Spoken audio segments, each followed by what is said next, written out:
সমালোচনা অবশ্যই করতে হবে। আমিও নিজেও সমালোচনা করেছি, কিন্তু সমালোচনার ব্যাপারটা হলো একটা, আমরা বলি কনস্ট্রাকটিভ ক্রিটিসিজম, যেটা গঠনমূলক সমালোচনা করা দরকার।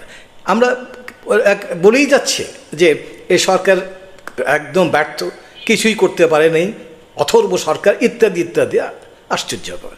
এদের কি কোনো পজিটিভ কিছু নেই? তাদের কি কোনো প্রাপ্তি নেই? তারা কি কোনো, তাদের সাকসেস নেই? যথেষ্ট আছে। আপনি একটু চিন্তা করেন, আমরা যখন এই যে মানে আওয়ামী লীগ সরকার চলে গেল, ব্যাংকগুলোর কী অবস্থা, সেখানে আর্থিক খাত তো আপনি জানেন চরম দুর্ভোগে ছিল। কী অবস্থা সেখানে, আপনাদের অনেকেই হয়তো ওখানে টাকা তুলতে, ব্যাংক থেকে টাকা তুলতে গিয়ে টাকা পাননি, অনেকে ভয় করছিল টাকা পাবো কি পাবো না, কিন্তু সমস্ত সংশয় চলে গেছে, কেটে গেছে, অর্থনীতি তার নিজের অবস্থা চলে আসে এবং তা উন্নতির দিকে যাচ্ছে। এটাকে স্বীকার করতে হবে।